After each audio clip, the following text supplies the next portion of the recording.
Hey, it is episode number 13 of the Two Young Pastors podcast. My name is Elijah, and as always, I am joined by the exceptionally well dressed, exceptionally well put together, the man of God, Jawan J. Sanders. What's up, bro? What's up? What's up? What's What's up? good, man? It's always a pleasure. I hope you've been well since the last time we've spoken.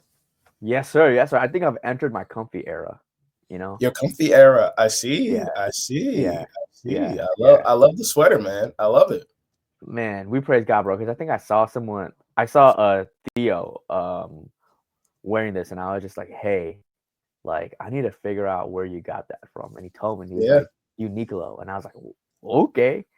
So when I was at the mall one day, I was just like, hey, I need to go and grab this. And it was on sale, bro. It Yeah. was on sale too. So I was like, okay. I was like, this is if that's not a sign, I don't know what is, you know? Wait, where's the Uniqlo? Is that at Montgomery, No, bro, Tyson's, Virginia? Or true. Virginia. Okay. I didn't even know they had a Uniqlo out there. I mean, I live far from Virginia. So Yeah, I can bro. see. Yeah. Yeah. Like, I mean, the only reason I knew that is because I went to it's because we go to Suit Supply to shop for our suits sometimes. Well, mhm. I guess you all the time, me sometimes, or most of the time. Um and I was just Give walking or take. around. Give or take. And then in the next one, in the next like shopping complex, because Yeah. apparently there's two. There's Tyson's and then there's the Galleria.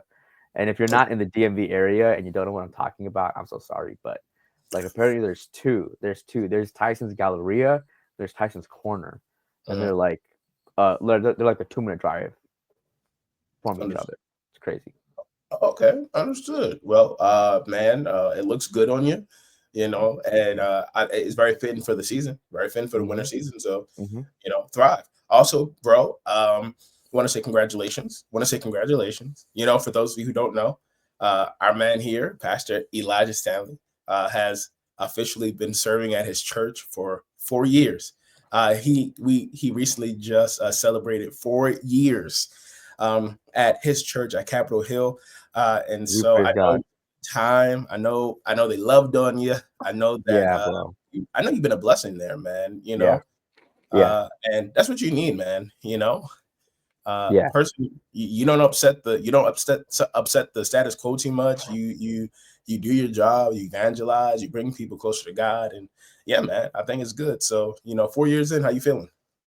Bro, it has gone by quick. Like when I As tell you, yeah, man, when I tell you it feels like I just got in, it feels like I just got in. Mhm. Like it feels like it was not long ago Yeah, where like I just started.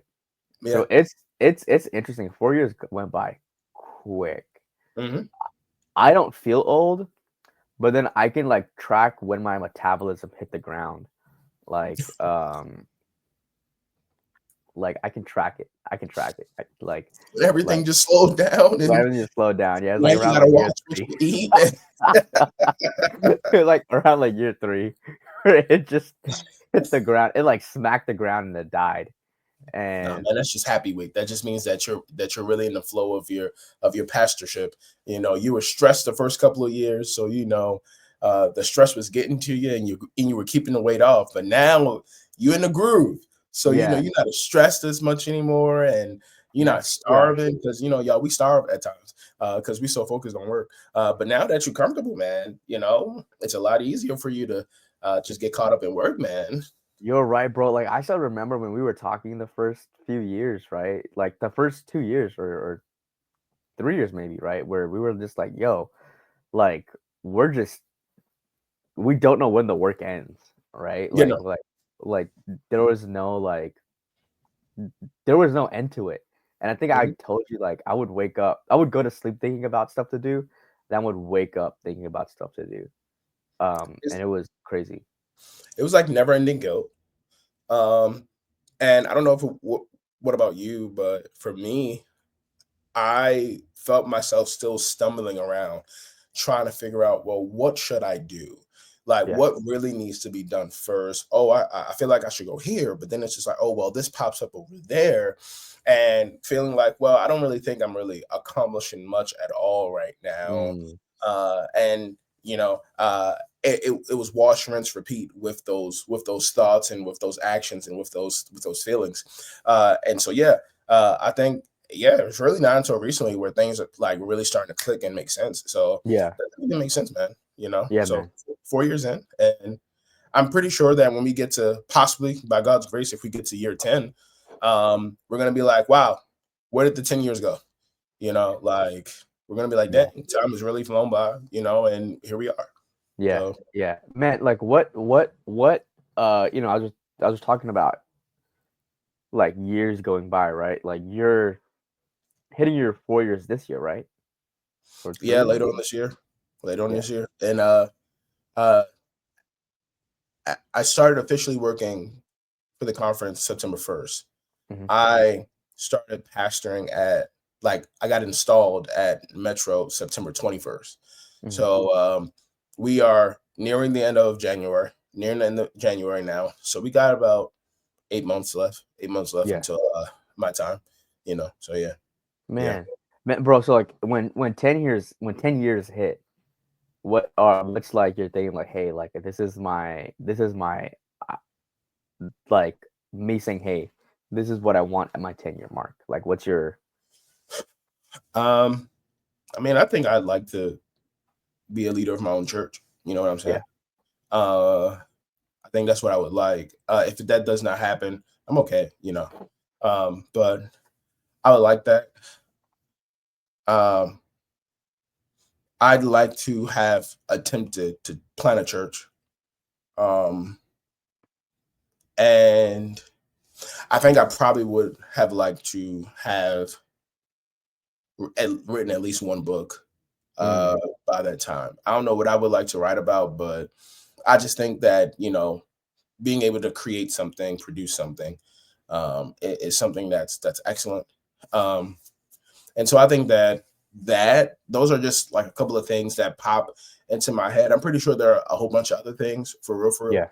yeah. But you know, those things really stem from you know, wanting to wanting. I really want to create something amazing, you Mhm. know, and so I think that, you know, creating the book, uh, writing the book, publishing the book, creating and planning a church, um, adding a new flavor into our conference, Mhm. and being able to lead out that church. Those are things that year 10, if possible, you know, Yeah. um, we still have over 6 years to get there, you know, maybe around 6 and three quarters Yeah. to get there. You know what I'm saying? Yeah. But I would like to see that. And I mean, since it's 10 years, I don't expect it to be like a crazy big church plant. You know what I'm saying? I would say that it'll be maybe a small church plant. Because we're still growing, still working out the Mhm. kinks. And in the same way that I am just learning how to like really pastor in year, and I'm 3 and a quarter in, I'm pretty sure that, you know, learning how to church plan and build a church from ground zero is going to be uh, Yeah. an entirely new experience as well. So I would say that's me. What about you though? What about you? You're 10 years. What do you see for yourself? Man, I first of all, your plans and your goals, man, I think are amazing. Mine align as well.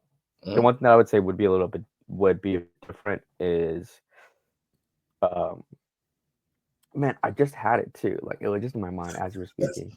It was like in 10 years, Yeah. looking back, I will probably l- uh it was right there. It was along the lines of church planting. You said writing a book. It was uh what was it? It was uh man, it was right there. If I remember, Mhm. I'll tell you. But a part of it was seeing God's uh, God's ability to bring some of the visions that He's given me to life, and Mm. one of those is anchored worship, like seeing it kind of fully flushed out and seeing the band, the worship leaders having a a, a pull and having an impact and an influence where it being really evangelistic in nature. So not for the promotion of the worship leaders really, but for the promotion of our church. And by our Mhm. church, I mean specifically Adventism, right? Where I want to get to the point where I can say, hey, we have written one, two songs that are in every church in America. Like like that's my goal in the next 6 years, writing a song, writing something that kind of gets the narrative flipped of saying, hey, like I like wait, who's or what is Adventism again? And just Mhm. saying, oh yeah, that band or that worship leader, they're all Adventists. Okay. Oh, they're not weird.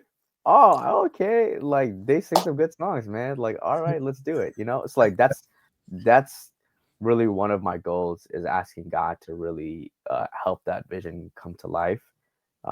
In the like and at the 10-year mark, saying, all right, God, I accomplished a lot of things, stuff that I think are great for your kingdom. But I'm Mhm. like, God, I want this at least to be one of the metrics of success of how close am I to achieving this thing. Um, I love that, man. At times I'll be forgetting, like your affinity for music, and I'm like remembering that you were like in a whole band when you were at yeah, WAU, bro. college. So like I'm Yeah. hearing like I'm kind of sort of hearing that side come out. I realize you don't ever really talk about like your passion for music, that much. Like, but like it's kind of sort of like in times where I hear you talk about stuff like this, it's just like it's there. It's really there. Yeah. Yeah. So I think it's excellent. I think that's really good, and I think that's so big. And I know we're talking about things that we want to do, and we don't know how soon or how quickly it can happen, or the roadblocks that could possibly come up. But bro, I think I've never heard a pastor say really anything like that, at least in our context. You Hmm. know, um, like I know I pay attention to like what various pastors do even outside of the Adventist sphere, and it kind of sort of reminds me of like what Michael Todd has dreamed to do. And of course, I know he started off as like a drummer. Oh Um, wow, I didn't know that. yeah, I think he was a drummer, and I think he wanted to produce music and be in the music industry to a certain extent. Um, and I don't know if it was gospel or secular. I think it was probably gospel space, but I do remember him knowing how to play the drums and um, knowing how to produce and things like that. And God kind of sort of led him into the direction of full time pastoral ministry, right? Um, Mm, and he's been doing that, I believe, for over 10 years. And now that like he's kind of sort of really like been used by God to impact so many people, he's like really coming back into that music passion of his. And so it really reminds me of that. And I just say, like, I don't hear too many pastors, especially within our context, just ever talking about that. So mhm. I think that that's different, man. I think it's different, and I think that's good. you know Praise God, man. Praise God. Praise Trailblaze. God. Trailblaze, bro. Trailblaze. We'll see what happens. We'll see what happens. Yeah, We'll see man. what happens. But yeah, man. But like up until then, I know a lot of stuff is gonna happen, right? Mm. Like I keep getting the hey, pastor, they're gonna take you away soon. They're gonna take you away soon. Have Yeah, you gotten that yet? Because like I know that your new pastor gonna start soon, right? he does. He does. I mean, I feel like I've been getting that message more so from other pastors, more so than from my church members. Hmm. Um, my church members are more like, we hope they don't take you soon. Please don't tell us that they're going to take you soon. Because some people know, like, well, as an assistant pastor, It's yeah. this is not like my assignment. My assignment is not to be here forever, and become the senior pastor here someday. No, my assignment is to learn and contribute to the ministry that's already happening. But at some point, Hmm. I'm going to transition to a space of my own. Yeah. And so with the change, some individuals have been saying like, so please don't tell me that like with this happening, it means that you're leaving soon. And it's just like, well, I mean, I don't know what's happening. I don't know. Um, I know what other colleagues are telling me, because what once you get past year two, what like all the older pastors are like, hey, you got 2 years at that first spot, and then it's free for all. Like, Yeah. the conference can hit you up, the conference can call you, and you'll see what's up. Yep. That hasn't happened yet. But it's not so much a we're gonna lose you soon. It's more like a I hope we don't lose you soon. That kind of thing. That kind of thing. They like But you. it's part of like the process, man. It's part of the Yeah. process. Yeah. I love my church, and I also understand that what God has placed on my heart is something that will happen in a different space. Hmm. You know, I think I can see that of the vision that God is saying, "Hey, I want you to build." It takes self-awareness to understand that what can happen in a particular space and what can Yeah. happen in a particular demographic. And I think, the things that I see God placing on my heart are things that possibly need to take place in a different demographic. So, and I'm on board with that, man. I'm on board with that. So I'm excited to see what God's going to do. So, Man, yeah, man. Yeah. I'm I'm excited too, bro. Like to see what God's gonna do with you, to see what's gonna happen with Metro, bro. Like I'm super excited to see the next phase. Yeah, man. But man, I was in this. What? Huh? I was like, yeah, man. I agree. I agree. I'm super excited. But a part of what I wanted to cover today for our episode, Yeah. and that came out of a conversation that we had, and we'll have soon. Um, I was talking with a young adult, and he was like, "Hey, are there any processes in our church where if anything goes down, right? Like, there's a process for discipline, there's a process for whatever." And at first, I was like, "Why are you asking me this? Like, are you planning on doing something? Because like you know how you like your mind is just like kind of working two steps ahead. Like I was like, is there a plan here? But then he Mm, was like, no, like he's like, I'm just generally curious. And then as he was explaining stuff, I was like, oh, you're new to Adventism. okay. You're relatively new, trying to figure out is there a process for dealing with things? And I was just like, yeah. I was like, there's a whole church manual. It's a whole book, right, that deals with how to run, set up, manage, and even end a church, right? Like it has everything in between and everything outside of that too, and all the structures and stuff like that. And then he was like, really? And I was like, yeah. And then recently, I think we mentioned it just a little bit Mhm. in one of our previous episodes of seeing one of not one of our own Adventist pastors, but I think it was a Baptist pastor who was disciplining one of his members who had got pregnant, right? And he Yeah. had brought her up in front of the entire church Yeah. and then asked her to apologize. And we noted a lot of stuff too. Yeah, we were like, "Where's the guy? Like, wow." Why her? Why only her? Yeah, like why is like it takes two. It takes two. Yeah. Right? So like why like why is it only her? And then we talked about it a bit, but the church manual, right? Like I have it here with me and I'm kind of going through it for an assignment that we have, and it brought up a lot of things, bro. It Mhm. brought up a lot of things. And I think this might be a trigger warning to some people where they've been in church, I think, for a long time, or they've grown up in church, or maybe they just got into church and Mhm. someone walked up and said, "You're doing this thing wrong Mm. and you have to fix it," or trying to do church discipline in the incorrect way. And what's insane is that I can say incorrect way because there's a policy in this book Mhm. that says that there's a correct way of doing church discipline. Mhm. And some of the ways that I think we've gone about it is in a like I would phrase it this way.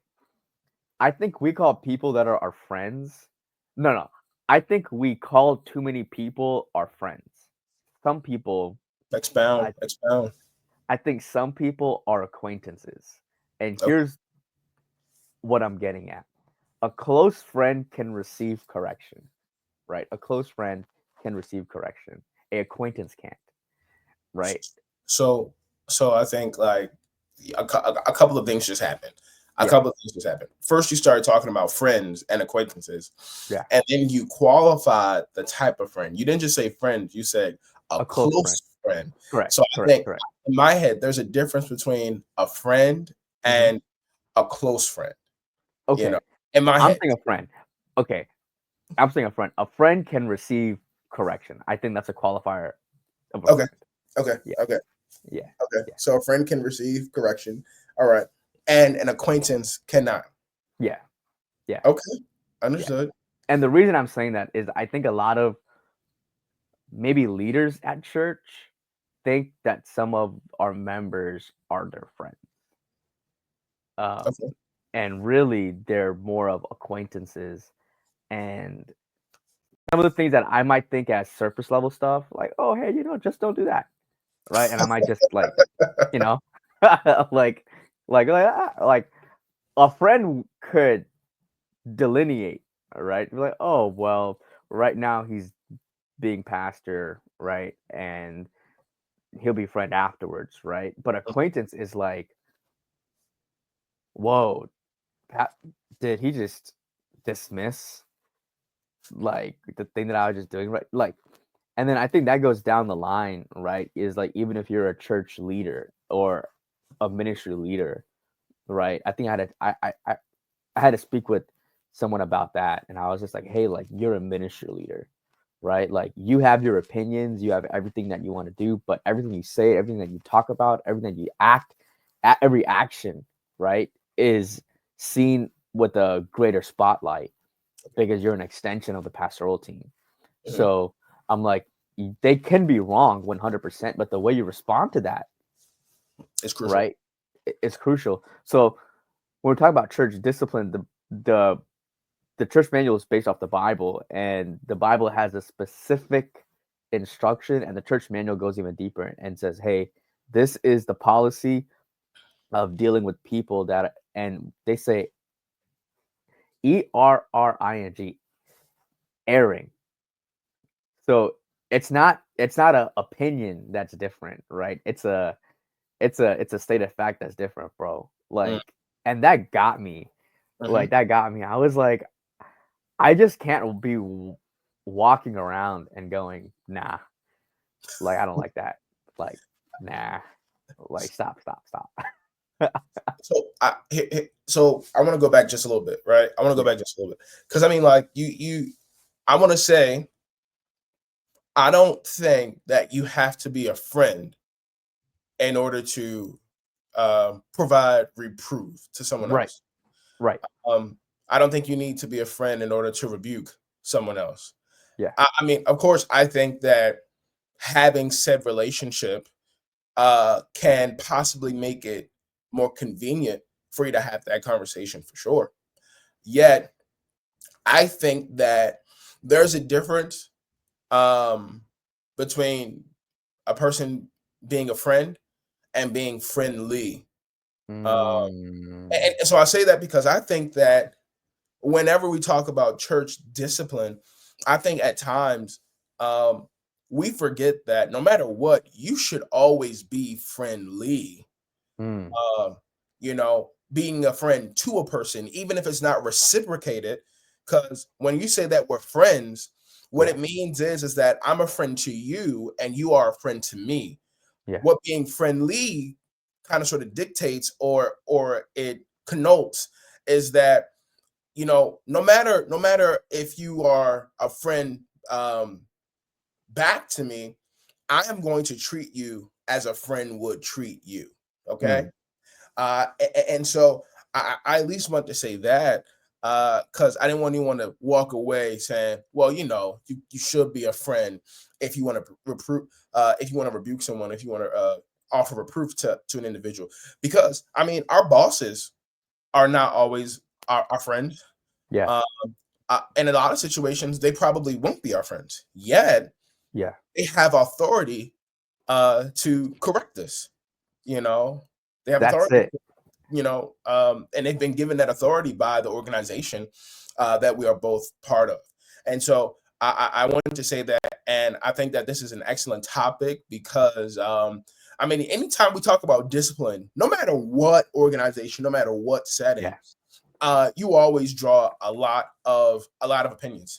So, Hmm. I see that this is something that you've been thinking about, and so tell me, what are some of the thoughts that have been flowing through your mind as it relates to this topic?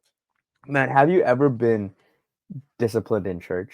I'm not talking about like your parents, like, like pinching Never, your thigh or like, like never. things like that. I Okay. I have never been disciplined. And when you say discipline, just clarify what you mean by discipline. Um, so the church manual has what it calls discipline. I think mine is more generalized than that. Mine is more like, has anyone ever in church come up and said, "Hey, like you need to take off, or you need to put on, or you need to do," or corrected you in church? So, like, I was a kid, so I was bad quite often. Like, used to run around, and when you're a kid, I understand why people be like, "Yo, don't be running around up in church." Like, because when you're a kid, you can't help but to cause a lot of destruction around. Like, I Yeah, remember, like when I was a kid, one time I vividly remember this. And like when you go to church with your family, is one like I didn't. It wasn't just me and my nuclear family, but even my extended family. We went to church together. We were in the same church, and so like you had many people. Like it could be an aunt or an uncle that's just like, Juwan, stop playing around so much, because we were literally bumping into the wall, like, ah, and when you bump into the wall, it's easy to cause scratches and stuff like that, and that doesn't look good. And yeah, so, there were times when that took place. That took place. I think I may even remember a time when was talking too much during service or being too loud in service, and someone in front of me just like, "Hey, y'all need to be quiet." And they told my mom, and I think my mom either gave a couple of taps or a stern like, I don't know if you ever had the look, oh yeah, like yeah. where like a person's engaged in worship, like praise the Lord, and then they give you the look like, and then they go back to and then they go back to where that type of thing. So I've been disciplined in that way, never for like a you shouldn't wear this. I mean, remember, I'm poor. It's not like I really got accessories anyway. Or I was poor. I didn't have accessories. Like I had slacks. I had one pair of church shoes. Like probably a couple people, like growing up. Yeah, yeah, yeah. Kids don't need 5 pairs of church shoes. Yeah, I had one pair of church shoes. I think I had black pants and I had blue pants because I Yeah, ushered as well. And that was it. But outside of that, no, not me. What about you? I've gotten like I've gotten like corrected by my parents after church before. Where like exact same thing. I'd be In running the around bathroom? and then just like, and I deserved it. I'm not gonna lie. Like I 100% deserved it. Like uh, I was I was being bad, right? And I needed some incentives to not Yeah, be bad next time. And I was like, well, I don't want to feel that way again, so I'm just not gonna do this. I'll save it till afterwards when I'm with my friends. You know, um, I've gotten it never reached the point of church discipline, but like when we try to bring drums into our church, right? mm, Like that's when I got into the first sessions of like mm. church, like management and church administration, where it was just like, hey, we don't do that. We don't do Um, yeah, and and like because like I wanted to have this band, right? And I was like, because like at that point, like Hillsong was big, Jesus Culture was big, um, um, I don't know who Jesus Kirk, Culture is. They didn't man, they didn't cross that racial barrier. they But I know 100% I know didn't. who Hillsong is. Hillsong. Hillsong was like, I mean, they were like doing sold out like Yeah, man. arenas, like So, in so real quick, real yeah, quick. So the reason why I know about Hillsong is because there was like this youth conference, that took place, I believe it was in South Carolina. Uh-huh. My youth ministry leader, she took me and one of my friends down there. Now, I will say it wasn't us. It wasn't us. Like I'll just okay, it wasn't black people. Like it wasn't black people. No, I got it. I got it. I got it. That's not laughing. Um, and so the reason why I discovered Hillsong is because there was the song, the theme song of the weekend was a Hillsong Yeah. song. Yeah. And that was how I discovered Hillsong. So the truth is that they actually did not cross that barrier. They, I you just did. entered into their side of the world, and that's how it happened. So yeah, go ahead. Yeah. No, but like I did not know that there was this like I mean this like barrier between gospel and CCM Yeah, until college, yeah. where even at WAU they would have a CCM service and a gospel service that'd be separated. And then I Mm, always thought I was like why? mm, Like why is it so separated? But that's a whole other maybe like episode and podcast about music. But like Hillsong and Jesus Culture are very much rock focused, yes. where it's like heavy electric guitar, heavy electric solos, heavy like drums, like the rhythm is very rocky, right? Yeah. Like right, and like that's the music that like my dad listened to, so that was the music I listened to. But my dad would play like Kirk Franklin in the car on the way to church, so like I knew like It existed. like yeah like I mean on like a CD like Stomp, like I would like be like going like all right. And I like get I would just this. I was like this is awesome. Yeah. But like our day-to-day like worship was really like Hillsong. Jesus Culture is like this huge or was or I guess still is this like amazing like with Hillsong is rock, Jesus Culture is like heavy rock where Okay. like like they do like the like the like heavy rock, heavy It's like like metalcore. guitar riffs. Yeah. Like Oh like wow. not all the way at metal, but you know how like Effervescent, I'm not sure if you know that band. Where it's like wake me up inside. Da, da, da, da, da, da, da. That song, Wake me. imagine that. Yeah, wake me up. Like imagine that, like the girl that's singing that song, if they were placed in a Christian context. Like that is Jesus Culture. That would not go over well at my home church. No. They would be like, "What is this white music?" That's they would be like, "No, this ain't it. This ain't it. But dude, We're not voting for the same man."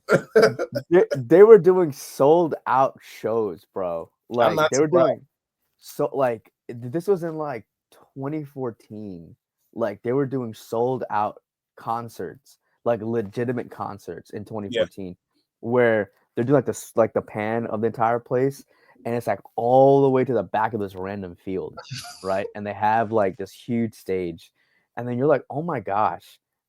And so like I'm here as a kid watching, I'm like, this is what gets people in the door, right? It's music. Because what they do, and as an adult, I'm starting to realize this is that the hook for people to come in was the Music. worship. Yeah, was the music, and then people would stay to hear the word Mhm. because they would like the music, and then they would come and hear the word. And then we're talking about Furtick, we're talking about like these other pastors, right? The worship scene is what brought people in, and then they listened. They're like, "Oh, it's a pretty good preacher too," and Mhm. then they stayed.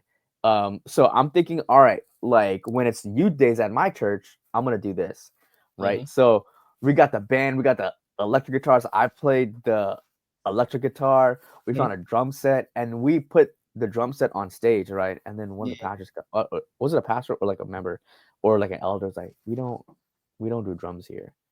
So we need to take that off the stage. And I was just like, but everybody else does it. Like, what's stopping us from playing the drums? And then they could go into all the reasons that you can't have drums. And then turns out that there's a process that they had to go through to vote, I guess, or have the drums on stage. And I was like, this doesn't seem right to me. I was like, it just be yeah, like let's do it. So that was the first instance of like coming close to church discipline, where one time like we were just like, well, we're gonna have it on stage, and we did it, and we had it on stage, Yeah. and people got upset, and then I think our young adult leaders or youth leaders had to talk about it, and then I think they didn't get sat down, but I think they had to like go away for a little bit and then come back, not from church, but from like being the youth leaders, Mhm. because like they were being supportive, right? And like that was the first instance where I kind of got into that, where I was just like, I was like, and that's where music and drums, bro, Mhm. right?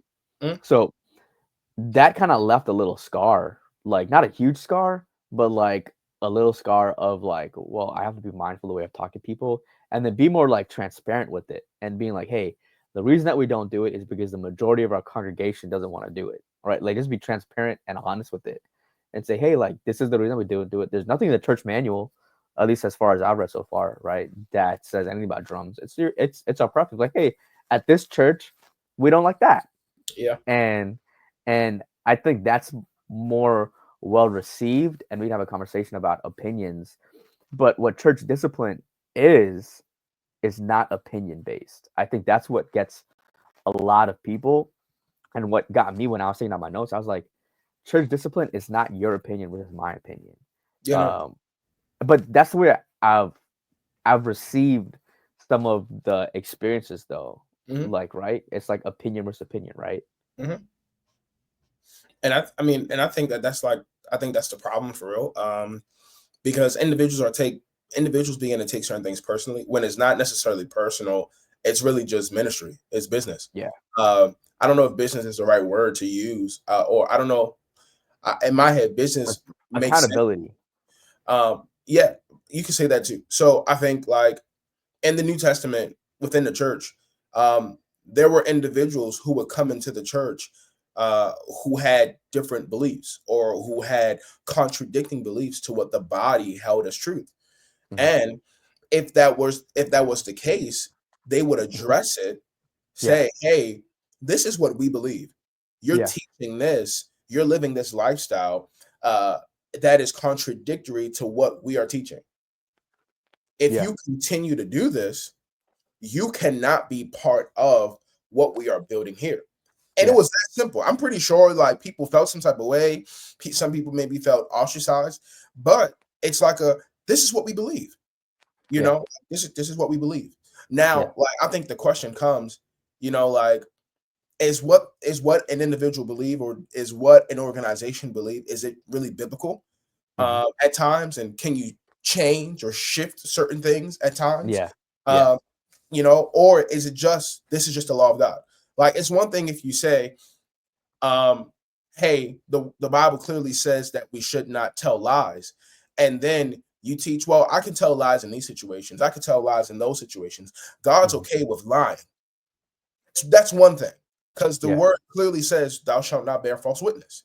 Mhm. And there's only a few situations where God did not punish an individual for lying. I think of Yeah. exception like Rahab, Mhm. but that's an exception. That's Mhm. an exception. It's not the norm.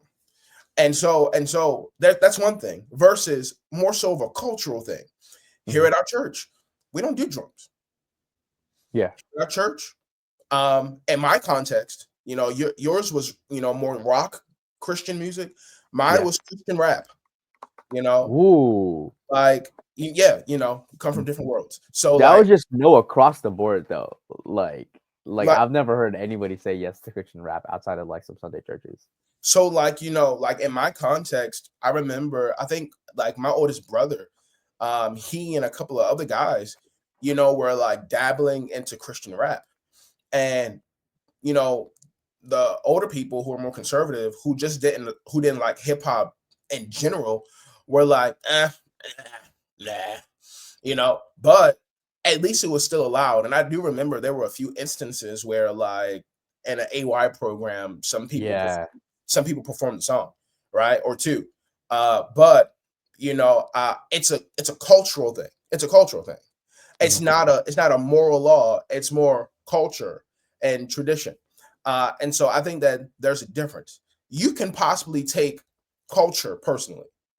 You know, you shouldn't take moral law personally. Mhm. And so I think that what ends up happening is we end up kind of sort of taking the moral personally, Yeah. when we should. Uh, Yeah. Now I will also say, you know, how, like you said, how a person goes about doing it uh, is also just as important, as to the why or the what Yeah. you're. You can have like, we should indeed be holding each other accountable. We Mhm. should indeed aim to make sure that the various Christians around us are living up to a certain standard. Love Yeah. that, support that. That is excellent. I Yeah. think it's also important, as to how we do a particular thing, because you Yeah. can hurt a person's feelings, or you can not just hurt a person's feelings, you can harm a person based on Yeah. how you go about doing a particular thing. I'm not necessarily concerned about you hurting a person's feelings. Like, a lot of the truth hurts. Like, the truth Yeah. hurts. Like, Mhm. yet at times people have unknowingly used the truth as a weapon. They've weaponized the truth Mhm. against their fellow believers, and that has Yeah. caused harm. Yeah. And so, yeah, man, I definitely do agree that we do have a very hard situation, and a very sensitive topic as it relates to discipline within our church. Because I think, to a certain extent, you feel sorry. You begin to feel sorry, and I don't know why you feel sorry. Why we feel sorry, but it feels almost natural for us to feel sorry for the individual that's being reprimanded. You know what Mhm. I'm saying? Yeah. Can you relate to that at all? I can. I remember when I was going to my church when I was when I was a kid in college was in the Potomac Conference, and we had a huge conference wide youth event, Mm, and it was at TA. And I remember one of the performances was a dude that did Christian rap, right? mm, And I mean, he was going in, and it was okay. Like, it wasn't great, right? But it was good, and we were all like, you do, like, yeah, whatever, right?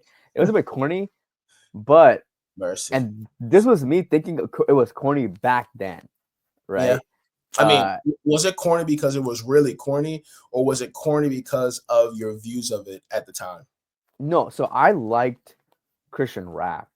It was that his bars were Corny.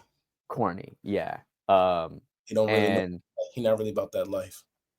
nah, bro, like, I don't think, yeah, whatever. Like, he was Them veggie bars. he did his thing. He did his thing, right? And afterwards, I could hear people like, did they just really just have a guy going up there, like, doing Christian rap? Like, what have we come to? What is the conference doing? Da, da, da, da, da, da. And I was like, yo, this is a kid. Like, why are you like? He's a kid. Like, he he just got permission from one of the directors to do it. Like, and I could see where it was going. I never found out what happened at the end of it, but he came back the next year. Okay. Like, he came back the next year, and he was a kid in our conference. So they gave him the opportunity to do it. I've been on the other side now as being a pastor, what church discipline looks like. I've had conversations now where I've sat down people, and I was like, that cannot happen again. Hmm. Like Hmm. like and what the best piece of advice I got is keep it about what policy they broke, Hmm. right? So if your church has a policy, right, never go into, hey, what you said was wrong, if it was opinion based, right? Because you can have your own opinion.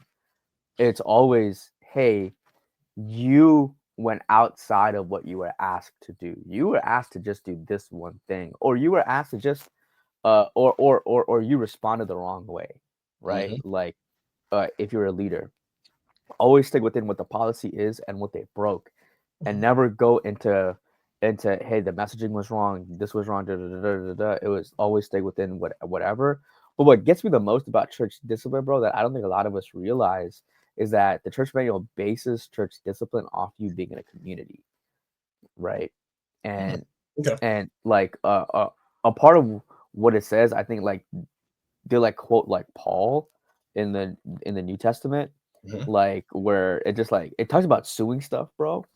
Hmm. Like about like members suing each other, the church suing members, right? It has like a lot of stuff to say, and then it talks about like the authority of the church, and it talks about the responsibility of safeguarding the unity of the church, and it talks about how the reason that we have to be, and it says we should approach church discipline, and this is what always gets me that I never see practice in person sometimes, is that we should always approach church discipline with reverence and humility and grace, We right? should So approach this it with reverence. What does it mean by that?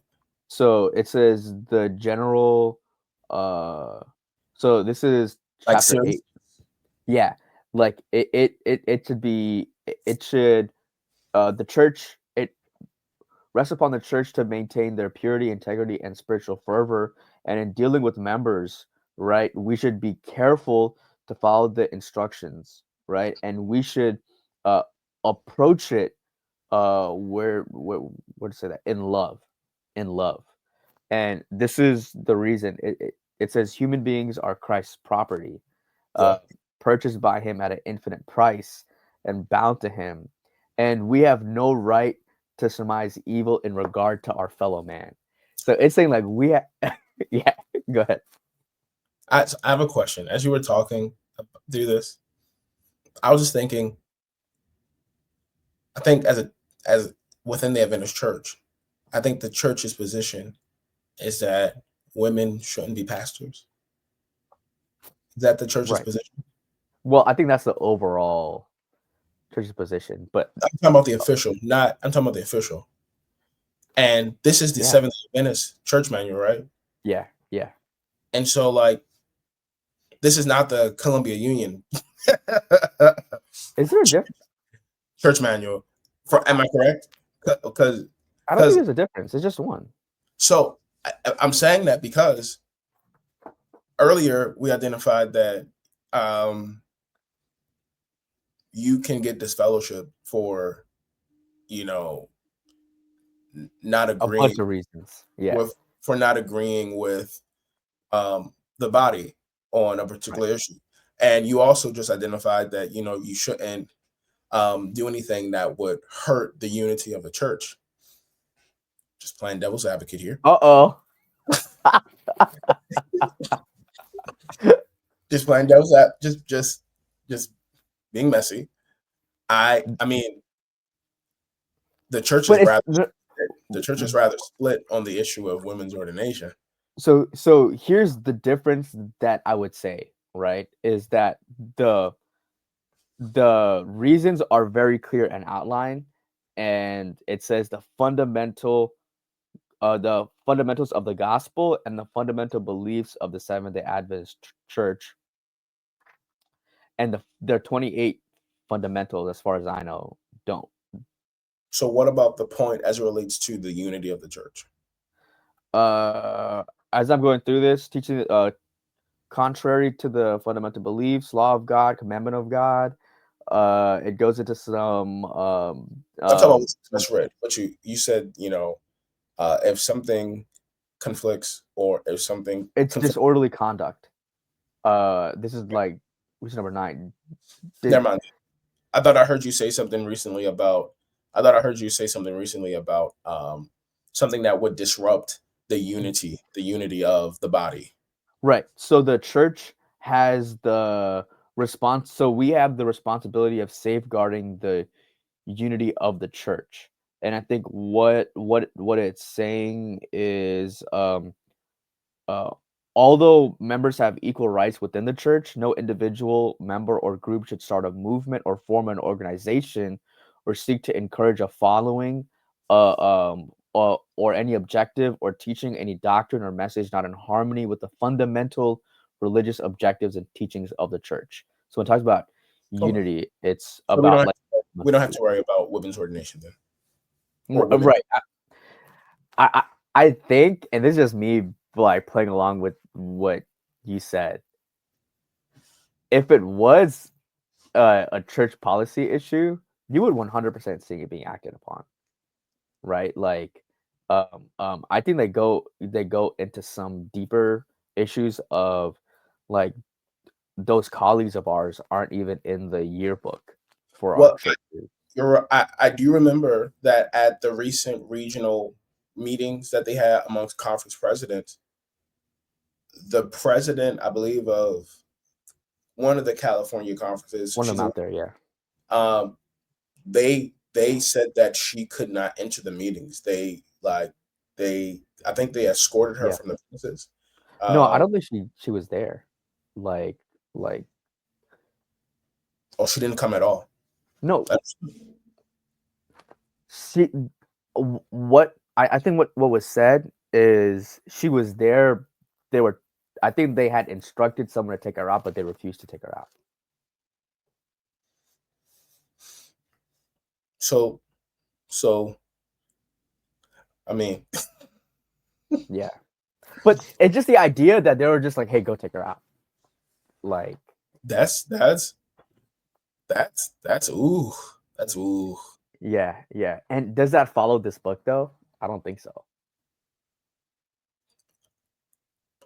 When you say that, does that follow the book? What do you mean? Because the process of discipline is very clear. There's like an outline. Well, I guess the There's question is, are they violating any of the policies within the church manual? You know what I'm saying? like, are they disciplining? Like, is that a form of discipline, escorting someone out? Is she trespassing? That's a form of discipline. If you say that a person cannot come to a meeting because you don't agree with the fact that that she's the president, She's because you in her don't position. like, because you don't support women. I think they don't support. Do they Yeah, not support women pastors? Or do they the not support ordination just of women's women. ordination? Yeah, So they're okay with women being pastors. I think it's the same. Like, if you're gonna be a pastor, you're gonna be ordained eventually. They don't think that women should be pastors in general. Right. All right. Like I the head of the church, right? Like it's pastors. okay. It may not be an issue then, but according to the book, but I when you said what you said, it made me think, well, I see a pretty obvious divide within our church. Yeah. I see, and that seems like a major divide area. You know, so But what I think gets us out of like a technical, like it's like a technicality, is that it's not a fundamental belief, right? It's not I part of mean, our 28. how could it be? How could it be a fundamental belief? Like Yeah. scripture doesn't say that men are the only individuals who can pastor. It it doesn't. It doesn't. But the reasons for discipline that I think they can't even take is because it's not a fundamental belief. Now it would be different if in the next general conference session they put it as one of the fundamental beliefs, which I don't see happening at all, because there's enough people to vote against it. I believe. Um, like, if it got in as one of the fundamental beliefs, that's a different story. Because then there's a procedural way of dealing with it that we've all voted on. I don't know. I don't know how it could. I don't know how it could become a fundamental belief. You know, personally speaking, because I mean, what's the belief? Like, especially one that's fundamental. Like, you I mean, know, you could couch it in uh the Christian home, you know, you could couch it in another one and then say, because we believe in this, this is also true. I don't know if that would be like the Christian home as much as that would be the church. Uh, Right, that right. that that fundamental belief, the mission of the church. The home I'm thinking is because you could say, oh, the headship. Men are supposed to be the priests of the household Right. And then you could transition and say, well, because of this also has to be true. for the church. Right. Right. But the other one I think is like the structure of the church and what the role of the church is. That's a viable one as well. I don't know why we're giving options for a belief that we don't believe in. You know. You can't say that we don't believe in it because we don't want to be at arms with the church at large. Yeah, I think it is, and this is like, if you don't know, our church is a worldwide church. I think the majority of the stakeholders in the North America division, they don't vibe with it. Um, and the Majority of the stakeholders. so That's when I say the majority of the stakeholders, that's a very like qualifying sentence that's pretty because co- that's pretty confident of you I'm saying the majority of the stakeholders, as in the majority of the unions that are actually giving the budgets and are being very proactive. And so I'm talking about the California Conference, the Columbia Union, Georgia Cumberland, like conferences that are, I would say, pillars and stakeholders of our church. And those leaders, Georgia Cumberland might be a little bit different, but like I'm thinking like at least those in charge right now that I Mhm. know of, like for them, it's a non-issue. But if you Understood. go outside of the but if you go outside of the North American division, like it is, and I guess the European um divisions as well, right? Like you see a lot of dissent, and that being a Mm, vital issue. okay, Yeah, understood. but we have this, bro, and I'm just like as I go through this, like the more I'm like, yo, like again, I think we talked about this last time too. Like, how many people have we um been a disservice to, right? And approach it the wrong way. And the last thing I don't want to say about it is that it was like in the process of discipline, the manual says you should never share your own thoughts about it. Like it's like you should never share your own thoughts about what that person did, or or it's a they should not express their prejudices regarding what they have done. I just want to um say that a lot of pastors do not follow that. I just want to share that a lot of pastors do not follow that. A lot of pastors are not following the best practices. Sometimes they make it up along the way. I can confidently say that, yeah, So, yeah, like but that. also a lot of our pastors are not necessarily the most uh, um, morally upright people all the time either. In the same way that you had in the Bible that you had spiritual leaders who fell, who were not leading their people Yeah, forward, but were keeping them stagnant. It's the same thing that you got today. It's the same thing that yeah, you got today. Um, which is why, I think that I know we have licenses as pastors. I also think that in the same way that, doctors kind of sort of live by the Hippocratic oath and that they can like essentially lose their license and they must maintain it. I also mhm, think that it's just something similar that pastors 100%. should also be held to as well. And I think in some instances they are, but I know of way too many individuals who are ordained ministers of the Adventist Church have been caught in certain scandals and still have their ordination status. And it just reminds me of last year when Trevor he spoke with the recent Yeah, I thought about that too. Yeah, and he was like, listen, if you can't handle this, or if you can't live up to this, you know, give it please back, like give it back. And bro. That so got me. that got me. That got me. Man, Like, I love that guy. I really do. yeah, He can really turn it on. He can really turn it on like when it's necessary, man. So yeah, uh, I just thinking about that. But I think overall, I think this is an interesting topic. One that unfortunately has been um I don't want to say blown out of proportion, but one that has become yeah, really sensitive yeah. because of how I would say because of the mismanagement of pastors Hmm. and church members. And what I mean by that is this: we only we only tend to go towards the idea of church discipline with certain sins. Hmm. If we disciplined individuals for across the board, um, I believe that it would be easier. But because we highlight and focus on certain issues more than others, I think it creates a sense of, well, is it arbitrary? Are you focusing more so on, let's say, sex outside of marriage Hmm. more than you're focusing on what's a sin that everyone commits and that we Lying. are, yeah, are you focusing more on sex before marriage, fornication, um more than lying?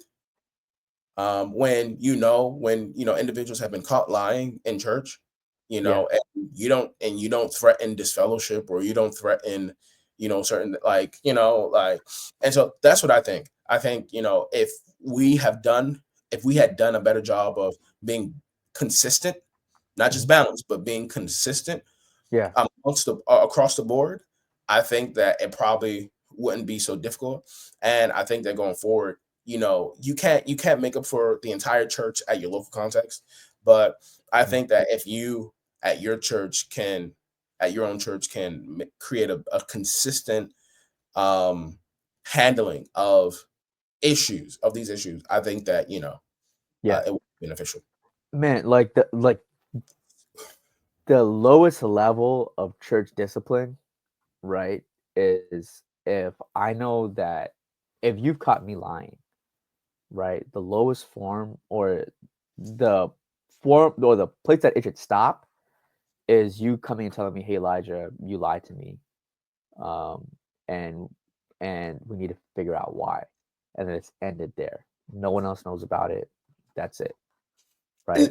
And I think that's very based on Matthew 18, Right, when and that's what. Yeah, God, yeah, your brother. I think it only ever escalates.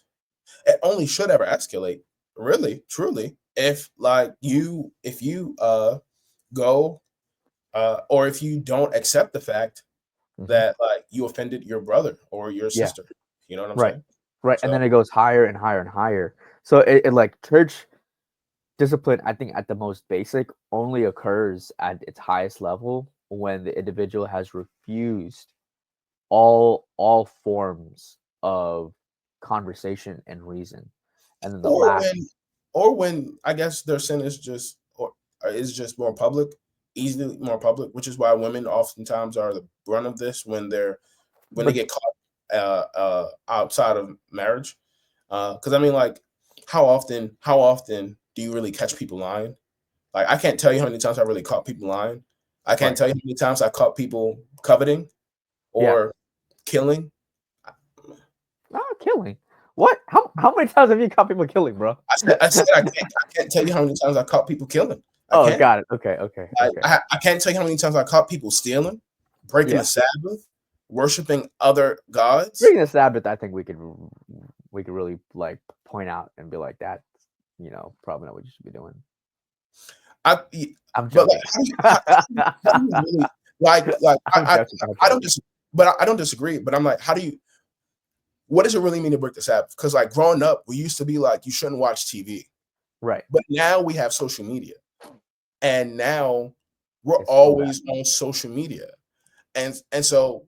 Are you also saying that we shouldn't be on social media anymore? Like, I just where are the lines these days? And I think that's why I really appreciate the people that wrote the church manual is that they tried their best to keep it where it was where you could really say, well, that's black and white, right? Like you can't really talk about that and then get away and then not realize that that's sin. And they kept the gray area, right? Of like, hey, we need to figure out these things. Yeah, you figure it out, right? But as far as we know, there's the black and the white. And even when it comes to like things outside of marriage, I think the the way that I've interpreted the church manual so far is that you only get to the point of discipline when the parties that are in the wrong, right, have Refuse. refused, right? So even if you are caught in adultery, if you accept that it was sin, right, and you confess it, not in public, like there's no like public You don't declaration gotta bring the here. person to the front of the church to apologize.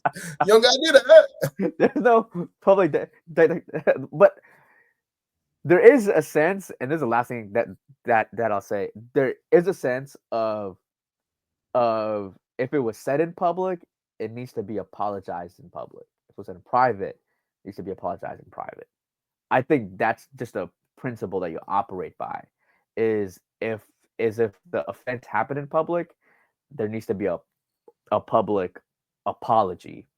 But if the I offense think happened in private, I think Donald Trump needs to apologize.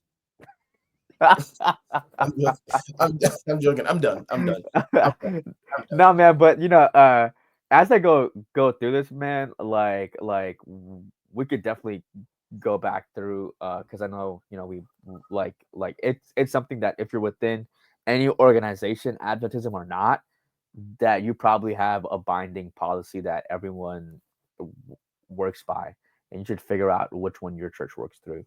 I think sorry. But I think next episode we should continue the topic of discipline, but Yeah. not necessarily from the church standpoint, but just like how can we learn how to be disciplined in our walks with God? Because I think that's something that a lot of people are dealing with. Like, how do I remain disciplined, or how do I become disciplined Yeah. in our walk with God? Because I think we all got sins that we're trying to overcome and battle against. Yeah. So, yeah. So, Episode 14, you heard it here. that's episode 14. This is episode 13, not episode 12. 13. No, I'm sorry, guys. I definitely messed up. We can't count. It's not just him. We're a team. We can't count. Yeah. So, but thank you, guys. This was episode 12 of the Two Young Pastors podcast. We're double digits, y'all. We'll catch you guys on the next one. Go ahead, like, share, and subscribe the podcast. If you heard anything that you're just like, I don't know, drop it in the chat. We won't church discipline you because it's a podcast. We want to just hear. We want to just kind of build that community. Looking forward to the next one, bro. Until then, be safe, y'all, and we will catch you on the flip side. See you guys.